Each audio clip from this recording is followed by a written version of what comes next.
আগামীকালকে ঈদ আর আজকে আমরা কোরবানি দিলাম, কারণ এই ভিডিওটা আপলোড হতে হতে হয়তো ঈদের দিন হয়ে যাবে। কেন একদিন আগে কোরবানি দিলাম? কারণ এটা হচ্ছে জানের সদকা ছিল, এই জন্য ঈদের একদিন আগেই দিয়ে দিলাম। আমার বাবা সবকিছু নিয়ে রেডি হয়ে গিয়েছে, আর আসলে ওইগুলো তো দেখানো যাবে না, রক্ত দেখালে সমস্যা হয়, এই কারণে আমরা দেখালাম না। যার একজন চলে এসেছে আমাদের কামরুল এলাকার টিকটকার, ওর কিন্তু 1 মিলিয়ন ফলোয়ার টিকটকে।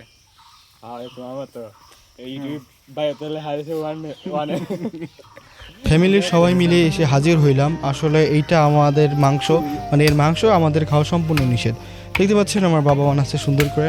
আমার বাবা মোটামুটি সব কাম পারে, বাট এই যে আর একজন দেখতে পাচ্ছেন আমার ভাস্তে, এও ছোট্ট কষায়, এও টুকটুক করে শিখতেছে, আমিও শিখতেছি। বাট আমার মাঝে একটু ব্যথা, বলবো না কথা, তাই আমি মাংস আর কুবাইলাম না, কুবাচ্ছে আমার ওই ভাস্তে।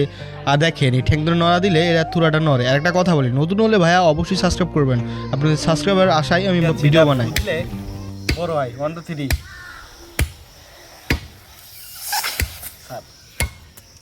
এই কত বড় হয়ে গেছে এটা। হ্যাঁ এই দেখলে এটা হলো ফুসফুসি। আবার অফ করে দেন, এই ঢুকাইলে কমই না দেইতা ক্লিক করে অফ করে দেন। গোশত বানানো শেষ, আর খালি আসে না। হ্যাঁ, আমাদের কামরাল সাহেব। আর এখানে আমাদের মাংস। এনে কয় কেজি আছে কামরুল ক? এখানে কয় কেজি আছে এগুলো মাপার জন্য আমরা নিয়ে এসেছি পালা পাথর। পালা পাথর আনেছি, তো এটা আগে ওয়ান করে নিই। ওটা আনতেছি। বিলে নজর দিবেন। যেটা আমি কয় কেজি? 68। 1 কেজি বাসছি রে। আমাদের বিল্লি সাহেব চিকেনা মাংস খাওয়ার জন্য সবসময় বিরক্ত করতেছে। হ্যাঁ পুষি, হ্যাঁ পুষি, দেবো না তোর মাংস, দেবো না। এই যেখানে কয়েল ধরানো। মোট ওজন ছিল হচ্ছে 14 কেজি। এটার গোস্ত হইলো 8 জিবিটি কইছিল হলো 8 কেজি। তো ভাবছিলাম যে 8 কেজি হবে, তো কেবল 6 কেজি হয়েছে। মাঠে হয়েছে 740 গ্রাম। 740 গ্রাম।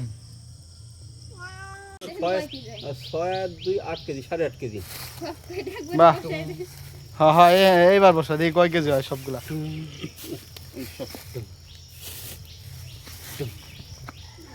দেখতো কয় কেজি? ওই দেখ আবার ও 14 কেজি না, 8 8 কেজি কেজি 600 গ্রাম। আর আমরা কইছিলাম 8 কেজি। দে ঠ্যাং আছে, ঠ্যাং তো ধরা হবে না, দেখছো 600 গ্রাম বেশি হয়েছে। আর কষাইরা কাটলে এটা 9 কেজি বানায় ফেলতো। এই যে উনি হচ্ছে আমাদের কষাই। জাকারিয়া মশাই।